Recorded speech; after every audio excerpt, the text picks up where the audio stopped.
Hello everyone, আজকের topic হচ্ছে মহাবিদ্রোহ। মহাবিদ্রোহ নামটা শুনেই তোমরা বুঝতে পারছো যে মহাবিদ্রোহ অর্থাৎ একটা বিশাল বিদ্রোহের কথা আমি তোমাদেরকে বলছি।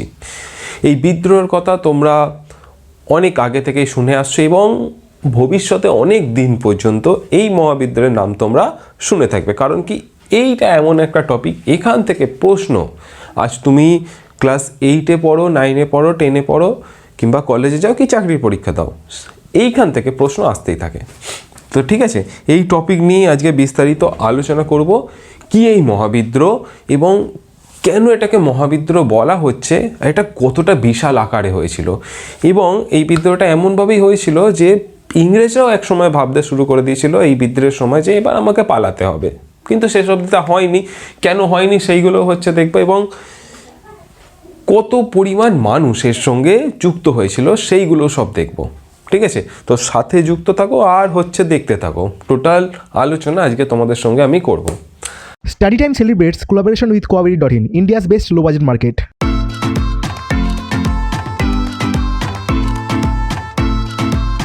Hey, if you want to buy these watches, you don't need to install any app. Buy it from the links in the description, or you can place your order on call. Lowest price, A1 quality, COD all over India. Easy replacement. Coaberi.in. আর যারা class 8-এ রয়েছে তাদেরকে বলছি page number 87 খুলে ফেলো। Chapter 5-এর topic কি, উপনিবেশিক শাসনের প্রতিক্রিয়া। তো সেইখানে হচ্ছে পেজ নাম্বার 87 খুলে ফেলো। সেখানেই দেখো হচ্ছে মহাবিদ্রোহটা স্টার্ট হচ্ছে এবং মহাবিদ্রোহ শেষের মধ্যে দিয়ে তোমাদের চ্যাপ্টার 5 শেষ হবে। তো টোটাল চ্যাপ্টার 5টা আজকে শেষ করে দেবো। ঠিক আছে, চিন্তা করার কোনো কারণ নেই, তোমরা দেখতে থাকো, বুঝতে থাকো, আর এরপরে একবার বইটা পড়ে নিও। তো উত্তর যাই আসুক না কেন তোমরা দিতে পারবে। আর ইতিহাস যত বুঝবে তত ভালোভাবে উত্তর লিখতে পারবে। আর যদি ভাবো যে আমি মুখস্থ করে নেবো, তো ভাববে ওটা, কিন্তু মুখস্থ করে 1 দিন 2 দিন 5 দিন এর থেকে বেশি সময় অবধি মুখস্থ মনে থাকে না। মুখস্থ খুব বেশি দিন মনে থাকে না, ভুলে যেতেই হয়। কিন্তু তোমরা যদি বুঝে নাও ব্যাপারটা, তো তাহলে চিন্তার কোনো ব্যাপার নেই, অনেক দিন মনে থাকবে, সারা জীবন মনে থাকবে। যত ভালোভাবে বুঝবে তত দিন মনে থাকবে। তো ঠিক আছে, টপিক হচ্ছে মহাবিদ্রোহ সময় 1857। এটাকে 1857-র মহাবিদ্রোহ বলে। মহাবিদ্রোহ এমনিতেও মহাবিদ্রোহ বলে বলা হয়ে থাকে এবং 1857-র বিদ্রোহ বলা হয়ে থাকে, তা বিভিন্ন নামে বলা হয়ে থাকে। আর কেন বলা হচ্ছে, এইটা তৎকালীন সময়ের মধ্যে সব থেকে বড় বিদ্রোহ। বিভিন্ন শ্রেণীর মানুষেরা, একজন সাধারণ মানুষ থেকে শুরু করে তোমার সিপাহীরা, এটাকে সিপাহী বিদ্রোহ বলে। 1857 সিপাহী বিদ্রোহ। তো সিপাহীদের মধ্যে দিয়ে শুরু হচ্ছে, কিন্তু সমাজের সব স্তরের মানুষেরা এই বিদ্রোহের মধ্যে যুক্ত হচ্ছে। হ্যাঁ, এর পেছনে একটা কারণ কি, এর আগে অবধি বিভিন্ন বিদ্রোহগুলো যখন দেখেছিলাম সেইগুলো ব্যর্থ হচ্ছে এবং তোমার শোষণের জ্বালা, এই কোম্পানি যেই সব শোষণ করছে সেই সবের জ্বালা। আর সূত্রপাত হচ্ছে কি, সেনাদের সঙ্গে বিদ্রোহ নিয়ে, সেনাদের সঙ্গে ঝামেলা নিয়ে। কি ঝামেলা নিয়ে শুরু হচ্ছে সেইগুলো সব আলোচনা করব এবং এই সব কারণগুলোই বিভিন্ন অসন্তোষের মিলিত ফল হিসেবেই এই বিদ্রোহটা এত বড় আকার ধারণ করেছিল, যাতে সমাজের সব স্তরের মানুষ বিদ্রোহ করতে, ব্রিটিশদের এগেনস্টে বিদ্রোহ করতে বাধ্য হয়েছিল। ঠিক আছে, আশা করি এতটা কনসেপ্টটা তোমাদের ক্লিয়ার। লাল কালি দিয়ে দাগ দেবো, লাল কালিটা বের করে নিই, বাকিগুলো রেখে দিই। তো কনসেপ্ট ক্লিয়ার। এবার স্টেপ বাই স্টেপ তোমাদের বইতে যেরকম ধরনের রয়েছে, যেই আলোচনাগুলো রয়েছে, গুরুত্বপূর্ণ বিষয়গুলো এবং যেইগুলো এক্সট্রা দরকার তোমাদের জানার জন্য, সব কিছুই এবার আমি বলতে এগোতে থাকি। তাই তো, চলো এগোনো যাও। 1857 খ্রিস্টাব্দের মহাবিদ্রোহ।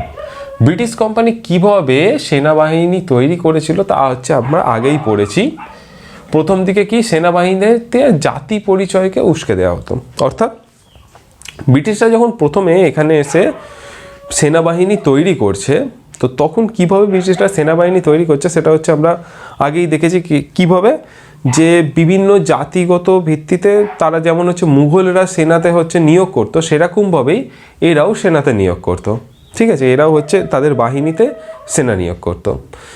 আর বিভিন্ন জাতিভিত্তিকভাবে এরা নিয়োগ করতো। যারা উঁচু জাতি তাদেরকে বেশি সুযোগ সুবিধা দেওয়া হতো, যারা নিচু জাতি তাদেরকে সুযোগ সুবিধা কম দেওয়া হতো। তা উঁচু জাতির বেশি বেতন।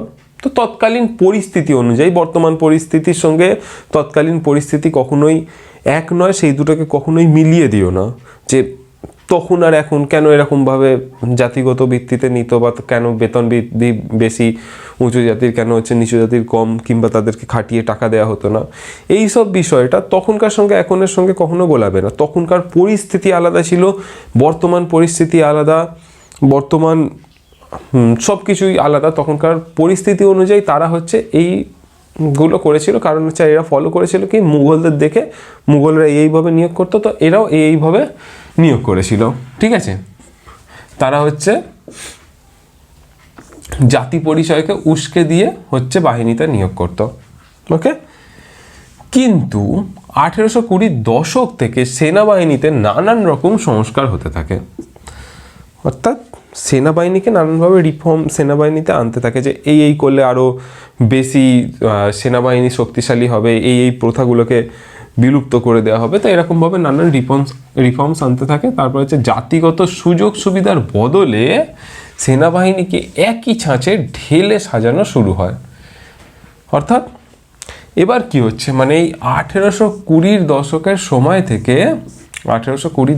সময় থেকে এরা কি করছে, জাতিভিত্তিক ব্যাপারটাকে তুলে দিয়ে হচ্ছে যারা বেশি দক্ষ, যারা বেশি শক্তিশালী, এবং সকলকে প্রায় একই ছাঁচে তৈরি করার জন্য এই জাতিপাতি ব্যাপারটাকে তুলে দিয়ে একই সেনাবাহিনী নিয়োগ করছে।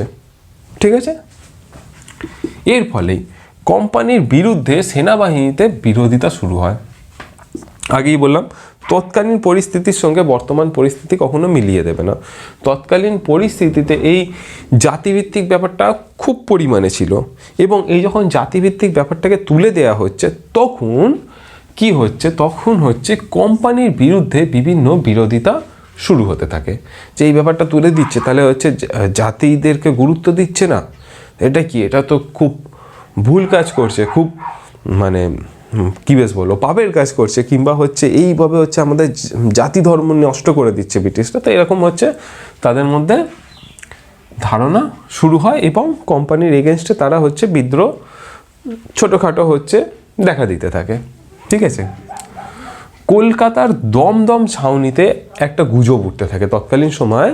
কলকাতার দমদম ছাউনি, কলকাতা চেনো সকলে, কলকাতা তো চিনবেই, এখানে সকলে হচ্ছে ওয়েস্ট বেঙ্গল বোর্ডের হচ্ছে আমাদের পড়ানো হচ্ছে, তোমরা সকলে কলকাতা চেনো, সকলে ঘুরতে গেছো কোনো না কোনো সময়, চিড়িয়াখানায় গেছো। তো সেই কলকাতার দমদম ছাউনিতে প্রথম একটা গুজব ওঠে, গুজবটা অনেকটা অংশে সত্যিও ছিল।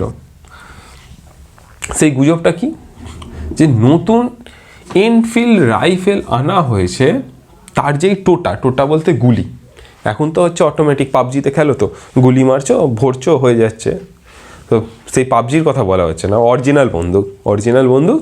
অরিজিনাল এনফিল্ড বন্দুক, সেই এনফিল্ড বন্দুক যেই টোটা ছিল, টোটা বলতে গুলি, ঠিক আছে, সেই যেই টোটা গুলি ছিল, তাতে নাকি গরু আর শূকরের চর্বি মেশানো রয়েছে। ঠিক আছে, আর এই গুজবটা অনেকটা অংশে সত্যি ছিল, যে সেই এনফিল্ড রাইফেলের বন্দুক বা গুলিতে গরু বা শুয়োরের চর্বি মেশানো রয়েছে। ঠিক আছে, এটা অনেকটা অংশে সত্যি ছিল, এবং এইটা দিয়েই সব কিছু ঝামেলা শুরু হয়। কারণ কি, হিন্দুরা কখনোই গরুর মাংস খায় না, এবং মুসলিমরা কখনো শূকরের মাংস খায় না। এই দুই জাতির কাছে কি বলবো, খাওয়া পাপ কি এরকম ব্যাপার। এই দুই জাতি এই দুই মাংস খায় না, কিন্তু এই দুই মাংস চর্বি দিয়েই কি হয়েছে, এই বন্দুকের গুলি তৈরি হয়েছে, মানে শুধু চর্বি দিয়ে না, চর্বিটাকে ব্যবহার করা হয়েছে এই গুলি বানানোর জন্য। ঠিক আছে, আর তো তাদের সমস্যা কি, গুলি বানানো হয়েছে, চর্বি রয়েছে, তো গুলি করবে, এতে সমস্যা কি? সমস্যা এখানেই হচ্ছে এই দুই মাংস এই দুই জাতি খায় না, কিন্তু এই গুলিগুলোকে দাঁতে করে কাটতে হতো, কেটে হচ্ছে বন্দুকে ঢোকানো হতো, এবং হচ্ছে গুলিটা মারা হতো। দুই জাতি যখন দুই মাংস খায় না, তো সেই মাংস হচ্ছে দাঁতে করে কাটবে? কখনোই নয়।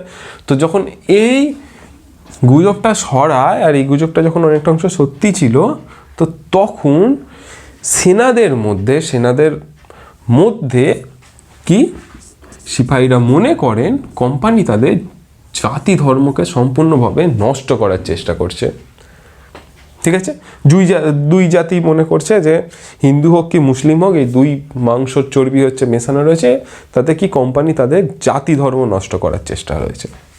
এবং খুব দ্রুতই সারা দেশের সেনা ছাউনিগুলোতে এই গুজব ছড়িয়ে পড়তে থাকে। অর্থাৎ এই খবর খুব দ্রুত স্প্রেড হচ্ছে। এটা তো কোথা দিয়ে শুরু হচ্ছে? কলকাতার দমদম ছাউনি থেকে শুরু হচ্ছে এবং গোটা ভারতবর্ষের বিভিন্ন ছাউনিতে এই খবর ছড়িয়ে পড়ছে যে বন্দুকের নতুন এনফিল্ড বন্দুকের গুলির টোটায় গরু আর শূকরের চর্বি মেশানো রয়েছে। ঠিক আছে, খুব দ্রুত চারিদিকে ছড়িয়ে পড়ছে এবং এতে সতর্ক হয়ে কোম্পানি টোটা বানানো বন্ধ করে দেয়। মানে এই যখন ঝামেলা শুরু হচ্ছে, প্রথম দিকে একটুখানি করলেও যখন দেখছে যে সব সেনা হচ্ছে তার এগেনস্টে চলে যাচ্ছে, তো তখন কি করে কোম্পানি, যে যদি আমাকে শাসন ধরে রাখতে হবে, সবাই যদি এগেনস্টে চলে যায় তাহলে কি করে হবে? তো তখন হচ্ছে কোম্পানি এই টোটা বা গুলি বানানো বন্ধ করে দেয় এবং সিপাহীদের মধ্যে নানান রকম সুযোগ সুবিধা দিয়ে কোম্পানি তাদের কোম্পানির শাসনের প্রতি আস্থা ফিরিয়ে আনার চেষ্টা করে সিপাহীদের। অর্থাৎ এখন কি, এর আগে অবধি সুযোগ সুবিধা সব কিছু কেড়ে নিয়ে তো হচ্ছে একটা নির্দিষ্ট ছাঁচে তৈরি করার চেষ্টা করেছিল, কিন্তু যখন দেখছে পরিস্থিতি হাতের বাইরে চলে যাচ্ছে তখন কি করছে, গুলি বানানো বন্ধ করে দিচ্ছে এবং সিপাহীদেরকে নানান ধরনের এক্সট্রা সুযোগ সুবিধা দিয়ে তাদের এই কোম্পানি শাসনের প্রতি আস্থা ফিরিয়ে আনার চেষ্টা করেছে। কিন্তু এতক্ষণে অনেক দেরি হয়ে গেছে। সিপাহীদের বিশ্বাস ততক্ষণে ভেঙে গিয়েছিল আর তার প্রমাণ খুব তাড়াতাড়ি পাওয়া যাচ্ছিল। সেটা কিভাবে প্রমাণ পাওয়া যাচ্ছে? 1857 এই সিনেমাটা তোমরা সকলেই কম বেশি দেখেছো, যারা দেখোনি দেখতে পারো। কিন্তু আরেকটা জিনিসও বলে দিচ্ছি, সিনেমার সঙ্গে ইতিহাসের খুব একটা মিল পাওয়া যায় না। কিছু কিছু ওই ঘটনার উপর বেস করে, কিন্তু সম্পূর্ণ যে সিনেমায় যা যা দেখিয়েছে ইতিহাসে তা হয়েছে এরকম ব্যাপার নয়। সিনেমা এন্টারটেনমেন্টের জন্য হয় এবং এন্টারটেনমেন্ট পারপাসে অনেক কিছু বাড়িয়ে চাড়িয়েও দেখা হয়। তো 1857 খ্রিস্টাব্দের মার্চ মাসের শেষ দিকে ব্যারাকপুর সেনা ছাউনিতে, কলকাতার ব্যারাকপুর ওয়েস্ট বেঙ্গলে সেনা ছাউনিতে সিপাহী মঙ্গল পাণ্ডে, নাম শুনেছ সকলে, এক ইউরোপীয় সেনা আধিকারিককে গুলি করেন। ঠিক আছে, 1857 খ্রিস্টাব্দের মার্চ মাসে ব্যারাকপুর সেনা ছাউনিতে সিপাহী মঙ্গল পাণ্ডে এক ইউরোপীয় সেনা আধিকারিককে গুলি করেন। কিন্তু মঙ্গল পাণ্ডের সহকর্মীরা আদেশ পেয়েও, ব্রিটিশ বাহিনীর কাছ থেকে আদেশ পেয়েও মঙ্গল পাণ্ডে একজন সিপাহী ছিল এবং তিনি এক ব্রিটিশ সিপাহীকে, ব্রিটিশের সিপাহী ছিল মঙ্গল পাণ্ডে এবং তিনি একজন ব্রিটিশ সিপাহীকে গুলি করেন। এই নিয়ে ঝামেলা শুরু হয়েছিল, এই বন্দুকের টোটা গুলি নিয়ে শুরু হয়েছিল। তো সিনেমাটা দেখলে একটুখানি দেখে নিও, তাহলে ভালোভাবে আরও সব কিছু ক্লিয়ার হয়ে যাবে। মঙ্গল পাণ্ডের সহকর্মীরা, মঙ্গল পাণ্ডে সেই ব্রিটিশ কোম্পানির সৈন্যকেই গুলি করছে এবং মঙ্গল পাণ্ডের সহকর্মীরা আদেশ পেয়েও মঙ্গল পাণ্ডেকে গ্রেপ্তার করেনি। অর্থাৎ মঙ্গল পাণ্ডে একজন ব্রিটিশ সেনার, তিনি একজন ব্রিটিশ সেনাকে গুলি করছে, ইউরোপীয় সেনাকে গুলি করছে। মঙ্গল পাণ্ডে এদেশীয় ছিল, অন্য এক ইউরোপীয় সেনাকে গুলি করছে এবং মঙ্গল পাণ্ডের যারা সহসেনা ছিল ব্রিটিশের আন্ডারেই, তাদেরকে যখন ব্রিটিশ কোম্পানি আদেশ দিচ্ছে মঙ্গল পাণ্ডেকে গ্রেপ্তার করো, তারা মঙ্গল পাণ্ডেকে গ্রেপ্তার করেনি।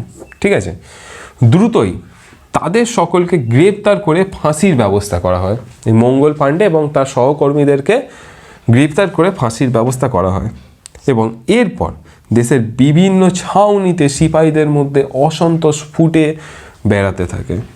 চারিদিকে অসন্তোষ ফুটে উঠছে, কারণ কি, বন্দুকের টোটায় এক গরু শূকরের চর্বি দিয়ে তৈরি হচ্ছে এবং মঙ্গল পাণ্ডে তার প্রতিবাদ করেছিল এবং মঙ্গল পাণ্ডে যখন জানতে পারে যে এই বন্দুকের গুলিতে তোমার চর্বি রয়েছে, তারা সব কিছু এইসব চালাতে অস্বীকার করেছিল, কিন্তু জোরজবস্তি যখন তাদেরকে চালানো করা হয় তখন মঙ্গল পাণ্ডে এক ইউরোপীয় সেনাকে গুলি করে এবং যখন ইউরোপীয় সেনাকে গুলি করে মঙ্গল পাণ্ডেকে ধরতে আদেশ দেওয়া এবং মঙ্গল পাণ্ডের সহকর্মীরা মঙ্গল পাণ্ডেকে ধরেনি। তার জন্য কি হয়, এদের সকলকে ধরে ফাঁসিতে ঝোলানোর ব্যবস্থা করা। আর এই রাগ গোটা ভারতবর্ষের সেনা ছাউনিগুলোর মধ্যে ফুটে উঠছিল। কেন তাদেরকে ধরে ফাঁসি দেওয়া হয়েছে? যখন এই বন্দুকের টোটায় এই সব চর্বি মেশানো রয়েছে। আর লখনৌ, মিরাট প্রভৃতি অঞ্চল থেকে নানান গোলযোগের খবর আসতে থাকে, অর্থাৎ নানান ঝামেলা, এই খবর পেয়ে নানান ঝামেলা শুরু হয় এবং সেই সব খবর আসতে থাকে কোথায়? লখনৌ, মিরাট প্রভৃতি বিভিন্ন স্থানগুলো থেকে। এবং মে মাসের মাঝামাঝি মিরাটের সেনারা বিদ্রোহ ঘোষণা করে দেয় এবং শুরু হয় কোম্পানির বিরুদ্ধে মহাবিদ্রোহ বা 1857 সিপাহী বিদ্রোহ অথবা সিপাহী বিদ্রোহ কিংবা 1857 বিদ্রোহ। ঠিক আছে, এইভাবে এই বিদ্রোহের সূচনা হচ্ছে এবং এবার দেখব কারা কারা এই বিদ্রোহের সঙ্গে যুক্ত হচ্ছে এবং কি কি ঘটছে এই বিদ্রোহের মধ্যে। এখানে দেখো 1857 সালের 10ই মে, এটা হচ্ছে তোমাদের ওই পরের পেজটা দেখো টুকরো চিঠি বলে যেখানটা লেখা, ওইখান থেকে তোমাদের বলছি এই ঘটনাটা। 1857 সালের 10ই মে বিকেলে উত্তরপ্রদেশের মিরাটে, ঠিক আছে, এক বাজারে বসে তোমার কি কোম্পানির সৈন্যদের সঙ্গে সেখানকার হচ্ছে জনগণদের সঙ্গে কথাবার্তা চলছিল। ঠিক আছে, সিপাহীদের সঙ্গে স্থানীয় মানুষদের আলোচনা চলছিল, এক মিটিং হচ্ছিল। কি জন্য? তার আগের দিনই 85 জন সিপাহীকে এই অপরাধে শেকল পরিয়ে, মানে সিপাহীদেরকে যেমন হচ্ছে অপরাধীদেরকে রাখা হয় শেকল পরিয়ে, সেই সকল 85 জন সিপাহীদেরকে রেখেছিল, স্মিথ রেখেছিল। কি জন্য আটকে রাখা হয়েছিল? তাদের অপরাধ কি ছিল? তাদের অপরাধ ছিল শুধু এইটুকুই, তারা সেই রাইফেল, এনফিল্ড রাইফেলের কার্তুজ ব্যবহার করতে চায়নি, যার মধ্যে বলা হচ্ছিল গরু আর শূকরের চর্বি মেশানো রয়েছে। সেই কার্তুজ হচ্ছে এরা ব্যবহার করতে চায়নি। কারণ কি? এরা ওই গরু বা শূকরের চর্বি দাঁতে করে কাটতে চায়নি, সেই জন্য হচ্ছে এরা সেটা ব্যবহার করতে চায়নি। তাই জন্য 85 জন সিপাহীকে কি করা হচ্ছে? শেকল পরিয়ে বন্দি করে রেখে দেওয়া হচ্ছে। তাই নিয়ে হচ্ছে মিটিং চলছে। কবে? 1857 10ই মে বিকেলবেলা। ঠিক আছে, এই সময় এই আলোচনা চলছিল। এই সময় যখন আলোচনা চারিদিকে চলছিল, এই সময় এক ছেলে, এক হচ্ছে অল্প বয়স্ক ছেলে, সে দৌড়াতে দৌড়াতে আসে এবং এসে উদ্ধশ্বাসে বলে যে গড়ে আয়, গড়ে আয়। গড়ে কথার অর্থ, গড়ে হচ্ছে তোমাদের ওই ব্রিটিশদেরকে বলা হচ্ছে গড়ে, কারণ কি তাদের গায়ের চামড়ার রং হচ্ছে ওই খুব ফর্সা ফর্সা, মনে হচ্ছে গায়ে যেন সেতি হয়েছে, তো এরকম টাইপের গায়ের রং। তো সেই জন্য তাদেরকে বলা হচ্ছে গড়ে আয়, গড়ে আয়। এক ছেলে, ভারতীয় ছেলে, সে দৌড়াতে দৌড়াতে এসে বলছে গড়ে আয়, গড়ে আয়। অর্থাৎ সেই ইংরেজ সেনাবাহিনী তাদের দিকে আসছে মার্চ করে বা প্যারেড করে, এই কথাই সেই ছেলেটা বলার চেষ্টা করছে। এবং এই কথা শুনে উত্তেজিত সিপাহীরা তাদের দিকে ছুটলো, আর এই সিপাহীদের সঙ্গে যোগ দিল সাধারণ মানুষ এবং শুরু হয়ে গেল ঝামেলা। আর সেখানের সৈন্যদেরকে হত্যা করা হলো। এখানে একটা বিষয়, যে এই টপিকটা নিয়ে হচ্ছে একটুখানি তোমাদের ডাউটফুল টপিক রয়েছে। কারণ কি? ডাউটফুল আলোচনাটা রয়েছে। তারা স্টেটমেন্ট দিচ্ছে, তারা হচ্ছে এই ব্রিটিশরা স্টেটমেন্ট দিচ্ছে যে সেই মানে বাহিনী যাকে দেখে হচ্ছে এই ছেলেটা বলতে বলতে চলে এলো যে গড়ে আয়, গড়ে আয়, সেই বাহিনী নাকি বিকেল বেলায় তখন হচ্ছে প্যারেড করে চার্চে যাচ্ছিল প্রার্থনা করতে। মানে তাদের চার্চে যাচ্ছিল, তারা হচ্ছে খ্রিস্টান ধর্মাবলম্বী এবং খ্রিস্টান ধর্মাবলম্বী মানুষেরা চার্চে যায়, তারা চার্চে যাচ্ছিল প্যারেড করে সেইখান থেকে। তো এইটা নিয়ে হচ্ছে একটা ডাউটফুল টপিক। আর হচ্ছে এই ছেলেটা সেই প্যারেড করে করে হচ্ছে প্রার্থনা করতে যাওয়া সেই মানুষদের দেখে ভয় পেয়ে এসে বলেছে গড়ে আয়, গড়ে আয়। এবং হচ্ছে এখানকার মানুষজনেরা তখন ভয় পেয়ে উত্তেজিত হয়ে, যে একেই তো ওরকমভাবে শেকল দিয়ে আটকেছে, এদেরকেও হয়তো ধরে সেইভাবে বন্দি করবে, দিয়ে হচ্ছে ওইখানে এরা উদ্ধশ্বাসে ঝামেলা শুরু হয় এবং হচ্ছে তারা হত্যা করছে। সেই ওই ঝামেলার মধ্যে মারা যাচ্ছেন হচ্ছে ব্রিটিশ অনেক সৈন্য। তো এই হচ্ছে ব্যাপার। তো এখানে আর একটা কথাও যদি এই নিয়ে হচ্ছে সত্যি কি এই নিয়ে যদি যাচাই করে দেখতে যাওয়া যায়, তাহলে যে প্যারেড করে কারা হচ্ছে চার্চে যায় প্রার্থনা করতে। তো এইসব হচ্ছে বিষয়। তো তোমাদের হচ্ছে পরবর্তী সময় যখন তোমরা যদি ইতিহাস নিয়ে পড়াশোনা করো, তো তখন হচ্ছে তোমরা দেখবে যে এই প্রত্যেকটা কারণের এগেনস্টে যে কী কী যুক্তি বা তর্ক, যে সঠিক প্রমাণটা আনার জন্য বিভিন্ন ব্যাখ্যা সমেত হচ্ছে তোমাদের লিখতে হবে। তো সেই সব হচ্ছে এখন তোমাদের নেই। তো তোমাদের যতটা দেওয়া রয়েছে তোমরা এতটাই জানো। বেশি জানতে গেলে হচ্ছে মাথায় কেমিক্যাল লোচা হয়ে যাবে, কেমিক্যাল লোচা অন্যান্য সাবজেক্ট আছে পড়তে হবে, সব মিশিয়ে হচ্ছে খিচুড়ি হয়ে যাবে। তখন অল্প অল্প জানো, অনেক সময় আছে, অনেক জানবে। এখন এইটা হচ্ছে কমপ্লিট করে নাও আর তাড়াতাড়ি বেশি বেশি নম্বর তুলে নাও এক্সামে, তাই তো? চলো, তো এই হচ্ছে ব্যাপার, এই হচ্ছে ঝামেলা শুরু হচ্ছে। মিরাটের সিপাহীরা প্রথমে কি করে, এই ঝামেলা শুরু হয়ে গেল, দেন হচ্ছে মিরাটের সিপাহীরা প্রথমে কি করে, তাদের সেই সহকর্মী বন্ধুদেরকে, যাদেরকে বন্দি করা হতো, সেই সহকর্মীদেরকে ফার্স্টে তারা মুক্ত করে, ঠিক আছে? আর এর সঙ্গে হ্যাঁ, এই যে শুধু সিপাহী নয়, এর সঙ্গে হচ্ছে জনসাধারণ এবার হচ্ছে যোগ দিচ্ছে, ঠিক আছে?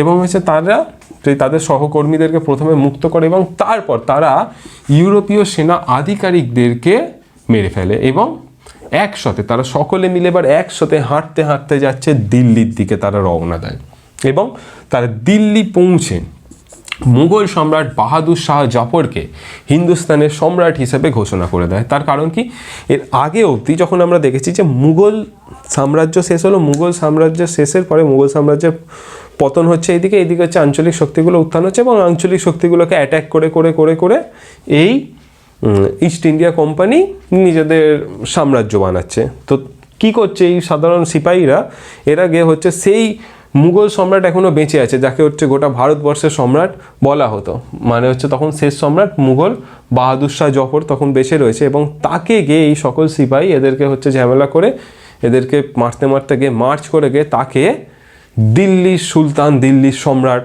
ঘোষণা করে দেয়, ঠিক আছে? বা গোটা হিন্দুস্তানের সম্রাট, সরি দিল্লি তো একটা জায়গা না, গোটা হিন্দুস্তান অর্থাৎ হচ্ছে গোটা ভারতবর্ষের সম্রাট তাকে ঘোষণা করা হয়। আর এরপরেই ধীরে ধীরে উত্তর পশ্চিম প্রদেশ ও অযোধ্যার বিভিন্ন ছাউনি বলতে সেনা ছাউনি, যেখানে হচ্ছে সেনারা থাকে, সেই সকল বিভিন্ন ছাউনিতে বিদ্রোহ ছড়িয়ে পড়তে শুরু করে এবং বহু স্থানে সেখানকার এই সৈন্যবাহিনীর সঙ্গে স্থানীয় অভিজাত এবং স্থানীয় মানুষেরা এই বিদ্রোহে যুক্ত হয়। কারণ কি, যদি দেখো তোমরা হচ্ছে ডিটেলসে যদি দেখতে যাও, অভিজাতরা কিংবা হচ্ছে জমিদাররাও হচ্ছে এই বিদ্রোহে যুক্ত হয়েছিল। কারণ কি, চিরস্থায়ী বন্দোবস্ত করে হচ্ছে জমিদারের উপর অত্যাচার, কি তাদেরকে হচ্ছে ট্যাক্সের পরিমাণে আটকে দেওয়া হলো, কিংবা অনেক জায়গায় জমিদারি কেড়ে নেওয়া হলো, দিয়ে নিজেরাই ট্যাক্স শোষণ করছে। তো হচ্ছে এরকমভাবে সবার এগেনস্টে এরা হচ্ছে কি পয়সা নিতে গিয়ে এবং হচ্ছে সাধারণ মানুষদের ওপর কীভাবে নীল বিদ্রোহের উদাহরণ রয়েছে, উপজাতি বিদ্রোহের উদাহরণ রয়েছে এবং হাজারো বিদ্রোহের উদাহরণ রয়েছে। এর আগে যেই সকল ছোট ছোট বিদ্রোহগুলো, তাদেরকে সবাইকে কি দমাচ্ছে এই ব্রিটিশরা এবং তাদের ওপর অত্যাচার করে ট্যাক্স নিচ্ছে, সকল রাগে এটাই একমাত্র কারণ ছিল যার জন্য সকল মানুষে একসাথে হয়ে এই ব্রিটিশদের এগেনস্টে বিদ্রোহটা করছে এবং তারা সকলেও এই সৈন্যবাহিনী সেনাদের সঙ্গে যোগ দিয়ে এগোচ্ছে ও সাধারণ জনগণ একজোট মানে সকলে মিলে একজোট হয়েছিল এবং এই সিপাহী বিদ্রোহ রূপ নিচ্ছে গণবিদ্রোহ, যেখানে সকল মানুষ রয়েছে। আর সিপাহীদের মধ্যে এই বিদ্রোহ কেবল থেমে নেই, এই বিদ্রোহের মধ্যে সাধারণ মানুষ, অভিজাত সকলে যুক্ত হচ্ছে কার এগেনস্টে, ব্রিটিশদের এগেনস্টে, ঠিক আছে? তো এই হচ্ছে ব্যাপার। তবে এই সকল বিদ্রোহ বললেও মানে সকল, দেখো একটা গোটা ভারতবর্ষে এখন জনসংখ্যা কত, এত জনসংখ্যা হচ্ছে 130-35, আবার গণনা হলে বোধহয় 150 কোটি হয়ে যাবে, ঠিক আছে? এই ইয়েতেই সকল মানুষ কিন্তু খুশি হতে পারে না। হ্যাঁ, একটা অধিক অংশে খুশি হতে পারে, যেমন হচ্ছে একটা রাজনৈতিক দল রয়েছে, তার বিরোধী দলও রয়েছে, ঠিক এরকমই বহু মানুষ, মানে সর্বাধিক মানুষই হচ্ছে এই ব্রিটিশদের এগেনস্টে হয়ে গেছিল। কিন্তু কিছু দালাল ছিল যারা হচ্ছে এই ব্রিটিশদেরকে তখন সাপোর্ট করছিল। সকল সিপাহী এই বিদ্রোহে যোগ দেয়নি, যেমন হচ্ছে মাদ্রাজ, বোম্বাই বাহিনীর সিপাহীরা এই বিদ্রোহে সরাসরি যোগ দেয়নি, তারা সরেছিল। আর একটা কারণ ছিল, কারণ কি বেশিরভাগ ভারতীয় বাহিনী কিন্তু ছিল হচ্ছে এই বাংলা প্রেসিডেন্সির আন্ডারে ছিল এবং তারা হচ্ছে বিদ্রোহে যোগ দিয়েছিল। এরা হচ্ছে বেশিরভাগ বাঙালি, মানে বেশিরভাগ ভারতীয় ছিল না, বাইরে থেকে নিয়ে আসা হতো, তাই জন্য এরাও সরেছিল এবং কিছুজন ছিল। অন্যদিকে পাঞ্জাব আর গোর্খারা এই বিদ্রোহ দমনে ব্যস্ত ছিল। তারা হচ্ছে তখনও হচ্ছে এই মানে জাতীয়তাবোধের ধারণা কিংবা হচ্ছে আমাদের দেশ তারা দখল করেছে, এইসব ধারণাগুলো তাদের মধ্যে কম ছিল। তো তাই জন্য হচ্ছে এই বিদ্রোহ দমনে যারা যেই ভারতীয়রা বিদ্রোহ করছিল তাদের দমনের কাজ হচ্ছে তখন তারা করেছিল। হ্যাঁ, পরবর্তী সময় অবশ্য সকলে এক হয়েছিল এবং ব্রিটিশদেরকে তাড়াবে, ঠিক আছে? প্রধানত বেঙ্গল আর্মির সিপাহীরাই এই বিদ্রোহ ঘোষণা করেছিল এবং এখানে এই বেঙ্গল আর্মির এই সেনা ছাউনিতেই বেঙ্গল সিপাহীরা এখানেই বেশিরভাগ ভারতীয় ছিল, মানে টোটাল ভারতীয় যে সেনা ছিল তার অর্ধেকের বেশি ছিল হচ্ছে এই বেঙ্গল আর্মিতে। তো তাই জন্য হচ্ছে এখানেই বিদ্রোহের আগুনটা সব থেকে বেশি জ্বলছে এবং এখান থেকেই তোমার হচ্ছে বিদ্রোহটা চারিদিকে বেশি ছড়াচ্ছে। ঠিক আছে, বেঙ্গল আর্মির বেশিরভাগ সিপাহীরা অযোধ্যার বাসিন্দা ছিল। অযোধ্যা থেকে বহু সিপাহীরা এসছো, বহু কৃষক পরিবার থেকেও হচ্ছে আসতো তারা, এবং কোম্পানির বাহিনীতে যে সকল সংস্কার করা হচ্ছিল সেইগুলোতে তাদের এই সব সেনাদের প্রথম থেকেই অভিযোগ ছিল। অর্থাৎ একটা যে বিদ্রোহ হচ্ছে হঠাৎ করেই যে রাতারাতি বিদ্রোহ হয়ে গেল হয় না, বহু কারণ, বহু জ্বালা যন্ত্রণা ধীরে ধীরে সইতে সইতে সইতে সইতে মানুষের যখন পিঠ দেয়ালে ঠেকে যায়, যখন এই সহ্যের সীমা হারিয়ে যায়, তখনই হয় বিদ্রোহ, তখনই হয় ঝামেলা। তো এই হচ্ছে এইভাবে বিদ্রোহটা হচ্ছে, বহু সংস্কার যার ফলে হচ্ছে তাদের সেইগুলো পছন্দ ছিল না। তার মধ্যে হচ্ছে যেমন কি বেতন কমে যাওয়া, এটা হচ্ছে একটা সমস্যা ছিল। তারা হচ্ছে ব্রিটিশ আর্মির হয়ে কাজ করছে, কিন্তু ইউরোপীয় সৈন্যদের যে পরিমাণ বেতন দেওয়া হতো মানে তার থেকে খুবই কম বেতন দেওয়া হতো এই ভারতীয় সৈন্যদের, যাতে তাদের খুব কষ্টের দিন চলে, মানে এতটাই কম বেতন দেওয়া হতো। আর ওইদিকে ইউরোপীয় কর্মচারীদের খুব মানে অনেক মোটা অঙ্কের বেতন দেওয়া হতো, এবং ভারতীয় কর্মচারীদের কোনো পদোন্নতির ব্যবস্থা কিচ্ছু করা হতো না। খুব কষ্টে হচ্ছে এক আধটা হচ্ছে একটু আধটু করা হতো, যারা খুব পুরো হচ্ছে একদম কি বলবো অনেক কিছু করেছে তাদের জন্য সামান্য একটু পদোন্নতির ব্যবস্থা করা হতো। অন্যদিকে সুযোগ সুবিধার ক্ষেত্রেও বৈষম্য ছিল, আর তোমাদের তো এটাই বললাম। 1856 সালে ঘোষণা করা হয় সিপাহীদের নিজের অঞ্চলের বাইরে গিয়ে কাজ করতে হবে, এবং কিন্তু তার জন্য আলাদা কোনো বেতন বা ভাতা পাবেন না। অর্থাৎ যেই সামান্য মাইনে দিচ্ছে সেটাই তাদেরকে বিভিন্ন জায়গায় গিয়ে হচ্ছে কাজ করতে হবে। কারণ কি, ব্রিটিশরা বিভিন্ন জায়গা দখল করতে করতে তারা তখনও এগোচ্ছে, বিভিন্ন জায়গা বিভিন্ন এলাকা দখল করছে, যুদ্ধ করছে। তো খুব অল্প বেতনে এদেরকে বলতে এখান থেকে তোমাদের ওখানে যেতে হবে, তার জন্য এক্সট্রা টাকা কিচ্ছু দেওয়া হবে না। একই তো কম দেওয়া হতো, যাতায়াত খরচা তারা চালাবে কী করে? তো এটা হচ্ছে দেওয়ার তারা ছিল না। এই নিয়েও হচ্ছে তাদের ওপরে খুব মানে বাসা বাঁধতে শুরু করে। যে সকল সিপাহীরা যেতে অরাজি হতো, যে যারা বলতো যে এই টাকায় সামান্য কী করে যাব, কিংবা হচ্ছে এখান থেকে আমি বাংলা থেকে অন্য জায়গায় যেতে পারবো না, কিংবা যার বাড়ি যেখানেই হতো সেখান থেকে যেতে পারবে না, তাদের এগেনস্টে বিভিন্ন ধরনের শাস্তিমূলক ব্যবস্থাও নেওয়া হতো। এবং এর সাথে সাথে এই সকল অসন্তোষগুলো ছিল, এর সাথে সাথে এই টোটার ব্যাপারটা, বন্দুকের গুলির ব্যাপারটা, যাতে গরু আর শূকরের চর্বি মেশানো রয়েছে, যেটাকে দাঁতে করে কেটে বন্দুকে ভরতে হতো, সেই বিষয়টিও যুক্ত হয়। এবং এই সব কিছু মিলে ফেটে পড়ে এই বিদ্রোহের আগুন। অসামরিক জনগণ এই উপনিবেশিক শাসনের বিরুদ্ধে সংগঠিত হতে থাকে, এবং সকলে মিলে এই মহাবিদ্রোহ, এই সিপাহী বিদ্রোহ রূপ নেয় গণবিদ্রোহের। তবে আরেকটা জিনিস, বহু শিক্ষিত বাঙালি যাদের হচ্ছে এই ব্রিটিশদের দয়ায় হচ্ছে পেট চলছিল, তারা মানে হচ্ছে এই আন্দোলন থেকে, অনেক শিক্ষিত বাঙালি এই আন্দোলন থেকে জুড়ে ছিল। তবে সকলে নয়, কিছু কিছু লোক ছিল যাদের হচ্ছে ওইখানে গিয়ে হচ্ছে চলতো সব কিছু, তারা হচ্ছে এই আন্দোলন থেকে, ব্রিটিশদের আওতায় থেকে যাদের হচ্ছে জীবন চলতো তারা বাদে বাকি সবাই শিক্ষিত বাঙালিরাই এতে যুক্ত ছিল, সকলে যুক্ত ছিল। কিছু কিছু ব্যতিক্রমী যারা হচ্ছে ব্রিটিশদেরকে সাপোর্ট করতো, যারা ভাবতো যে ব্রিটিশ হচ্ছে আমাদের বাবা মা, আর এখানে ভুলবশত জন্মে গেছে ভারতে, তো সেই সকল লোকের জেনে কথা। তো যাই হোক, এটা হচ্ছে এই ব্যাপারটা, এইভাবে হচ্ছে এই মহাবিদ্রোহ গণবিদ্রোহ রূপ নিয়ে নিচ্ছে।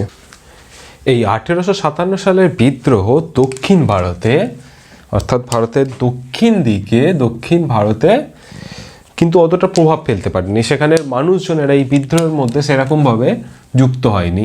কোথায়, কোন দিকটা? দক্ষিণ ভারতে। ঠিক আছে, বলা যেতে পারে দক্ষিণ ভারতের আওতার বাইরেই ছিল। 1857 সালের বিদ্রোহ চরিত্র নিয়ে বিভিন্ন মহলে বিতর্ক রয়েছে। ভারতীয়রা এক বলেছে, কিন্তু ব্রিটিশরা আর এক বলেছে। মেন হচ্ছে বিতর্কটা ব্রিটিশদের চরিত্র নিয়ে রয়েছে, ব্রিটিশদের বক্তব্য, তাদের ঐতিহাসিকদের বক্তব্য নিয়ে রয়েছে। নিশ্চিত ব্যাপার, তারা তখন কখনোই কি তাদের ব্রিটিশ ঐতিহাসিকেরা এখনো বলবে যে তাদের দেশটা তো তারা হচ্ছে এরমভাবে অত্যাচার করেছিল, এরম এক গণ বিপ্লব হয়েছিল, এইসব ব্যাপারগুলো তারা বলবে না। দেখো, কিছু সৈনিক এমনি রাগ করেছিল, কিছু সৈনিক রাগ করেছিল, সিপাহী, তো তাই জন্য বিদ্রোহ হয়েছিল, আমরা দিয়ে সব কিছু ঠিক করে দিয়েছিলাম। তো দেখা যাক কি বলছে তারা। 1857 সালের বিদ্রোহের চরিত্র নিয়ে বিভিন্ন মহলে বিতর্ক রয়েছে। ব্রিটিশ ভাষ্যকাররা মনে করেন এই বিদ্রোহ কেবল সিপাহীদের মধ্যেই সীমাবদ্ধ ছিল, আর কিছু সিপাহী একটু রাগ করেছিল, দিয়ে তারপর আমরা গেছি ললিপপ দিয়ে দিয়েছি, দিয়ে ঠিক হয়ে গেছে, এরকম হচ্ছে মনে করছে, এরকম বক্তব্য পেশ করছে হচ্ছে ব্রিটিশ কিছু ভাষ্যকারেরা। সাধারণ জনগণেরা কেবল এই বিশৃঙ্খলার সুযোগ নিয়েছিল এবং তাদের অনেকের কাছে টাকা পয়সা ছিল না, তো তারা হচ্ছে গিয়ে লুটপাট করেছে, এরকম কিছু বক্তব্য ব্রিটিশ ভাষ্যকাররা দিয়ে থাকছেন, কিন্তু আদপে সেই জিনিসটা ছিল না। ব্রিটেন পার্লামেন্টে প্রশ্ন উঠেছিল, এই যে এত বড় আন্দোলন হলো, ব্রিটেন পার্লামেন্টেও এই আন্দোলনের জন্য প্রশ্ন উঠছে যে 1857 সালের বিদ্রোহ কি নিছক একটা সেনা বিদ্রোহ ছিল, নাকি তা ক্রমেই জাতীয় বিদ্রোহের রূপ নিয়েছিল। অর্থাৎ এটা কি জাতীয় বিদ্রোহ, সবাই এই বিদ্রোহ কি ব্রিটিশ শাসনের বিরুদ্ধে গিয়ে কোম্পানির বিরুদ্ধে গিয়ে বিদ্রোহ করেছিল, নাকি এইটা একটা নিছক শুধুমাত্র সেনাদের একটা বিদ্রোহ ছিল। ব্রিটেন পার্লামেন্টেও এই প্রশ্ন উঠছে, ঠিক আছে। বিদ্রোহের সময় একটি সংবাদপত্রে সাংবাদিক কার্ল মার্কস লিখছেন। কার্ল মার্কস তৎকালীন সময় খুব জনপ্রিয় নেতা, জনপ্রিয় রাইটার ছিলেন। কার্ল মার্কসের ছবি তোমরা চেনো, কার্ল মার্কসকে অনেকেই চেনো, বিভিন্ন জায়গায় বিভিন্ন মতামত কার্ল মার্কসের পাবে। তিনি এই নিরীহ মানুষদের দমন পীড়ন, জাতীয়তাবাদী লেখার, তার বহু লেখা তুমি পাবে, কিন্তু কার্ল মার্কস একজন খুবই জনপ্রিয় লোক। মানে তোমরা যদি এই সাবজেক্ট নিয়ে পড়ো তো কার্ল মার্কসের জীবনে আমি তো বলবো যে তোমরা একবার দেখে নাও। সে কার্ল মার্কস বলছেন, একটি সংবাদপত্রের সাংবাদিক হিসেবে কার্ল মার্কস বলছেন, তিনি লিখছেন, যাকে সেনা বিদ্রোহ মনে করা হচ্ছে আদতে তা একটা জাতীয় বিদ্রোহ। এটা শুধু কেবল একটা সেনা বিদ্রোহ নয়, এটা একটা হচ্ছে জাতীয় বিদ্রোহ। ধীরে ধীরে 1857 সালের বিদ্রোহকে স্বাধীনতা যুদ্ধ বলেও ব্যাখ্যা করা হতে থাকে। পরবর্তী সময়, এই বিদ্রোহের পরবর্তী সময় জাতীয়তাবাদী আবেগ এবার হচ্ছে ভরে উঠবে এবং বিভিন্ন জায়গায় ব্রিটিশদের এগেনস্টে, ব্রিটিশ শাসনকে তারাও, ব্রিটিশদেরকে তারাও গড়ে তারাও এই বিরুদ্ধে বিভিন্ন জায়গায় আন্দোলন হয়ে উঠবে। এবং পরবর্তী চ্যাপ্টারে তোমাদের হচ্ছে সেটাই, এই ইতিহাসটা এগোতে এগোতে স্বাধীনতা পর্যন্ত গিয়ে হচ্ছে তোমাদের শেষ হবে, যে স্বাধীনতা কিভাবে পাচ্ছি আমরা। এর পরের চ্যাপ্টারগুলোতে আমরা হচ্ছে সেই জিনিসগুলোই দেখবো, যে কীভাবে এই আন্দোলনকে প্রথম তোমার হচ্ছে গণ অভ্যুত্থান ব্রিটিশদের বিরুদ্ধে, সেইটা কিভাবে ব্যাখ্যা করা হচ্ছে, কীভাবে এটাকেই প্রথম স্বাধীনতা যুদ্ধ বলা হচ্ছে, সেই সকল বিষয়গুলো এবং ভারতের বিভিন্ন হিরোর কথা, এইসব সিনেমার হিরো নয়, রিয়েল লাইফ হিরোদের কথা হচ্ছে পরবর্তী সময় আমরা আলোচনা করব, তাদের জীবনী দেখব এবং আমরা দেখব তাদের সেই কষ্টের ফল, তাদের রক্তের ফলে, তাদের রক্তক্ষরণের ফলে কিভাবে আজ আমরা এই স্বাধীন ভূমিতে দাঁড়িয়ে রয়েছি। একটি বিষয় নিশ্চিত বোঝা যাচ্ছিল, বিদ্রোহীরা উপনিবেশিক শাসনকে সম্পূর্ণ উৎখাত করতে চেয়েছিল। অর্থাৎ এই উপনিবেশিক শাসনকে তারা উৎখাত করতে চাইছে কেন? প্রত্যেকটা ভারতীয়র ওপরেই কিন্তু তারা অত্যাচার করছে। তারা জমিদারদেরকেও শোষণ করছে, মহাজনকেও শোষণ করছে এবং নিরীহ কৃষকদেরকেও শোষণ করছে। জমিদারদের দিয়ে হচ্ছে কৃষকেদের শোষণ করাচ্ছে, জমিদারকেও শোষণ করা হচ্ছে, জমিদারের জমিদারি কেড়ে নেওয়া হচ্ছে, প্রত্যেকটা মানুষকে তারা শোষণ করছে এবং তাই জন্যই প্রত্যেকটা মানুষ, উপজাতিদেরও শোষণ করাচ্ছে, প্রত্যেকটা মানুষ তাই জন্য এই বিরুদ্ধে এসে বিদ্রোহ করছে। সবাই একজোট হয়েছিল এবং তারা উৎখাত করে দিতে চেয়েছিল এই কোম্পানিকে, উপনিবেশিক শাসনকে। অনেক জায়গাতেই সামন্ত প্রভু জমিদাররা এই বিদ্রোহে যুক্ত হয়েছিল। বাহাদুর শাহকেও প্রস্তাব দেওয়া হয়েছিল এবং তিনি অবাক হয়ে গেছে, তাকে এই বিদ্রোহের নেতৃত্বে এবং তাকে সম্রাট ঘোষণা করা হচ্ছে, তাকে সিংহাসনে বসানো হচ্ছে। বাহাদুর শাহ অবাক হয়ে গেছে যে কেন এরকম, মানে বাহাদুর শাহ দেখছে যে এরকম অত্যাচার হচ্ছে এবং তিনি সেই প্রস্তাব গ্রহণ করছেন এবং ঘোষণা করা হচ্ছে বাহাদুর শাহকে ভারতের সম্রাট। ঝাঁসি রানী লক্ষ্মীবাই ও নানা সাহেব এই সিপাহী বিদ্রোহ মধ্যে যুক্ত হয়, তারাও এই টানে সিপাহী বিদ্রোহের সঙ্গে যুক্ত হয়ে যায়। এই ব্রিটিশদেরকে তাড়াতে হবে, মেন উদ্দেশ্য তখন হচ্ছে হয়ে গেছিল এই উপনিবেশিক শাসনকে ধ্বংস করতে হবে, ব্রিটিশদেরকে তাড়াতে হবে।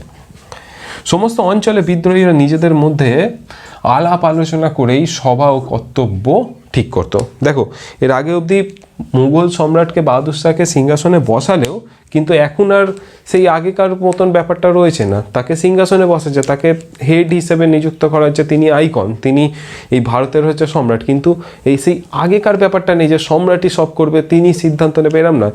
এখন হচ্ছে একটা কি গণতান্ত্রিক দিকে সব কিছু আলাপ আলোচনার মধ্যে দেশের কি হবে, কি পদক্ষেপ হবে, সেই সব ব্যবস্থাটা এবার এখানে চলতে শুরু হতে দেখা যাচ্ছে। ঠিক আছে, এক গ্রাম থেকে অন্য গ্রামে রুটি পাঠানোর মাধ্যমে খবরের আদান প্রদানও করা হতো। সংবাদ কি করে দেবে যে এখানে এই হচ্ছে, এই অ্যাক্টিভিটি হচ্ছে, তোমরা আসো, তোমরা ওখানে ওই অ্যাক্টিভিটি করো, তো এই অ্যাক্টিভিটি কীভাবে হচ্ছে এটা কীভাবে জানাবে? তো সেই রুটির মধ্যে দিয়ে তখন তোমার হচ্ছে টেলিগ্রাফ ব্যবস্থা ছিল, কিন্তু সেই ব্যবস্থা তো ভারতীয়রা ব্যবহার করতে পারছে না, সেটা হচ্ছে ব্রিটিশরা ব্যবহার করছে। এরা খবরের আদান প্রদান কী করবে? তো রুটির মধ্যে দিয়ে খবরের আদান প্রদান করা হতো। ব্রিটিশ কোম্পানির চরম দমন পীড়নের মধ্যে দিয়ে এই বিদ্রোহ শেষ হয়েছিল এবং 1857 সালের সেপ্টেম্বর মাসের শেষ দিকে পুনরায় দিল্লি দখল করে ফেলে কোম্পানি এবং মুঘল সম্রাট বাহাদুর শাহকে রেঙ্গুনে পাঠিয়ে দেওয়া হয় এবং সেখানেই তার মৃত্যু হয়। তো একটা বিষয়, ভারতীয়রা শেষে হেরে যাচ্ছে কেন? বিদ্রোহ তো কী হচ্ছে, এত লোক আছে, এত গণ অভ্যুত্থান হচ্ছে, হেরে যাচ্ছে কেন? একটা জিনিস কি, বিদ্রোহ শুধু গায়ের বলে নয়, মানসিক দক্ষতায় কিংবা হচ্ছে বিভিন্ন টেকনোলজির মধ্যে দিয়ে যেতে চায়। আজকে যদি দুটো দেশের মধ্যে যুদ্ধ দেখো যে কার বেশি পারমাণবিক শক্তি আছে, কার কাছে বেশি প্লেন আছে, কার কাছে বেশি বন্দুক আছে, এই সব নির্ভর, টেকনোলজি কার কাছে বেশি উন্নত রয়েছে, তো সেই হিসেবে যুদ্ধের জেতাটা নির্ভর করে। এখানে ভারতীয় মানুষেরা একজোট হয়ে গেছে, কিন্তু তাদের কাছে টেকনোলজির অভাব। টেলিগ্রাফের মধ্যে দিয়ে হচ্ছে ব্রিটিশরা খবর পাঠাতে পারছে, কিন্তু ভারতীয় মানুষদের, ভারতীয় বিদ্রোহীরা তারা তো পারছে না। ভারতীয় বিদ্রোহীদের কাছে অ্যাডভান্স অস্ত্র নেই, কোনো অস্ত্র বলতে কি এইসব বন্দুক এসব কিচ্ছু নেই, কিন্তু ব্রিটিশদের কাছে রয়েছে, তারা বিদ্রোহ দমন করতে পারছে। এবং বিভিন্ন জায়গায় বিদ্রোহ হচ্ছে, বিভিন্ন জায়গায় মানুষজন তোমার হচ্ছে অতটা জানতে পারছে না, অ্যাক্টিভ হতে পারছে না, কিংবা খবরের আদান প্রদানের হচ্ছে ব্যাপারটা সব থেকে বেশি। তো এই হচ্ছে খবর ছড়াতে দিচ্ছে না ওরা, এবং সকলে দিল্লির দিকে এগিয়ে আসছিল। তো অন্য জায়গায় যে বিদ্রোহগুলো হবে, সকল মানুষই দিল্লির দিকে এগিয়ে আসছে, ওরা দিল্লি দখল করে নিয়েছে। অন্য জায়গায় বিদ্রোহগুলো হবে, ওখানে তারা কি অ্যাক্টিভিটি নিচ্ছে, কিভাবে এগোবে, সংবাদের সমস্যা, বন্দুকের অ্যাডভান্স টেকনোলজির সমস্যা, এই সব সমস্যাগুলো ছিল। তাই জন্যই হচ্ছে এই বিদ্রোহ অনেকটা ক্ষেত্রে ব্যর্থ হয়ে গেছিল। তো শেষে বিভৎস দমন পীড়নের মধ্যে ওই বিদ্রোহকে ব্যর্থ করা হচ্ছে। বহু নিরীহ মানুষদেরকে গুলি করে, বাচ্চা বড় বৃদ্ধ এবং যারা বিদ্রোহের সঙ্গে যুক্ত ছিল না তাদেরকেও নির্মমভাবে এই বিদ্রোহকে থামানো হয়, দমন করা হয় এবং অত্যাচারের মধ্যে দিয়ে দমন করা হয়। 1757 সেপ্টেম্বর মাসের শেষ দিকে দিল্লি পুনরায় দখল করে এবং বাহাদুর শাহকে রেঙ্গুনে পাঠিয়ে দেওয়া হয়। 27 জানুয়ারি বাদশাহ বাহাদুর শাহ জফরের বিচারের জন্য আদালত বসানো হয়। ঠিক আছে, 82 বছর বয়স তখন রয়েছে বাহাদুর শাহ জফরের। তারই বাহাদুর শাহের দেওয়ানি খাসের বাইরে প্রায় 1.5 ঘন্টা সেই 82 বছর বয়স্ক বৃদ্ধকে দাঁড় করিয়ে রাখা হয় এবং তারপরে তাকে হচ্ছে ডাকা হয় একটা সামান্য সিংহাসন, মানে তার কোনো সিংহাসনের সামান্য একটা আসনে তাকে বসতে দেওয়া হবে এবং তার তরফে তার বিচার করা হচ্ছে, তার তরফে তাকে কোনো কিছু জেরা করতে দেওয়া হয়নি। তাকে রীতিমতন এক প্রকার অপমান করেই বাহাদুর শাহ জফরকে তাকে শাস্তি দেওয়া হবে এবং তাকে রেঙ্গুনে পাঠিয়ে দেওয়া হবে এবং তার শেষ জীবন সেখানেই শেষ হয়। 1857 সালের বিদ্রোহের পর ব্রিটেন পার্লামেন্ট সরাসরি শাসনভার নিজের হাতে তুলে নেয়। এর আগে অবধি কোম্পানি শাসন করছিল এবং ব্রিটেন পার্লামেন্টে তো এই সকল প্রশ্নগুলো ওটাই ব্রিটেন পার্লামেন্টও বুঝতে পারে যে কোম্পানির হাতে রাখলে আর কিছু হবে না, কিছু একটা চেঞ্জ করতে হবে, কিছু একটা বোঝাতে হবে যে ভারতীয় মানুষদেরকে শান্ত করার জন্য যে আমরা এবার তোমাদের ভালো করব। যদিও তাদের উদ্দেশ্য তখনও ভালো করা ছিল না, এই ছিল কোম্পানির হাতে নিল ব্রিটেন পার্লামেন্ট, সেই কোম্পানিকেও চালাতো ব্রিটেন পার্লামেন্টের আন্ডারেই কোম্পানি ছিল। এক প্রকার হচ্ছে একটা নতুন প্লেটে সাজিয়ে পুরনো খাবারকেই দেয়া হলো এবং পুরনো সেই আবারও সব কিছু চুরি করা হবে, সব কিছু করা হবে, শুধু হচ্ছে নামটা খালি পাল্টে গেল কি এবার ব্রিটেন পার্লামেন্ট ডাইরেক্ট ক্ষমতা নিজের হাতে নিচ্ছে। তো এইভাবে হচ্ছে 1857 বিদ্রোহ দমন হয় এবং কোম্পানি জায়গায় ব্রিটেন পার্লামেন্ট নিজের হাতে ক্ষমতা নেয় আর ভারতের সম্রাজ্ঞী ব্রিটেনের মতনই রানী ভিক্টোরিয়াকে ঘোষণা করা, বলা যায় এবার থেকে ভারতের সম্রাজ্ঞী রানী ভিক্টোরিয়া ভারত ও ব্রিটেনের ডাইরেক্ট পার্লামেন্টের আন্ডারে রয়েছে বলে এইসব বলে বিদ্রোহটা থামিয়ে একটুখানি সবার মন জয় করার চেষ্টা হয়। কিন্তু আদপে এই কথাগুলো, এইসব মানে মিথ্যে কথাগুলো কতদিন থাকবে, বেশি দিন চাপা থাকেনি, এবং ধীরে ধীরে জাতীয়তাবাদী আবেগগুলো বাইরে আসতে থাকে, বিভিন্ন জাতীয়তাবাদী আন্দোলন শুরু হয়, আর শেষে দেশ স্বাধীন হয়। তো সেই সকল ইতিহাসও আমি তোমাদেরকে পরে স্টেপ বাই স্টেপ বলতে বলতে যাব। আজকে তোমাদের চ্যাপ্টার শেষ হলো, এরপর হচ্ছে জাতীয়তাবাদী আন্দোলনগুলো তোমাদের পরের চ্যাপ্টারে রয়েছে, চ্যাপ্টার 6 হচ্ছে পরের ক্লাস থেকে আমরা আলোচনা করব। তোমরা যুক্ত থাকো, তোমরা বলতে থাকো তোমাদের কেমন ক্লাস লেগেছে। আর কেবল ইতিহাস নয়, অন্যান্য সাবজেক্টও আমাদের চ্যানেলে পড়ানো হয়ে থাকে, তোমরা হচ্ছে সেই সকল ক্লাসগুলো দেখো, সেখানে তোমাদের মতামত জানাও। তবে আজ এ পর্যন্তই, আবার দেখা হচ্ছে পরের ক্লাসে। চলো, টাটা।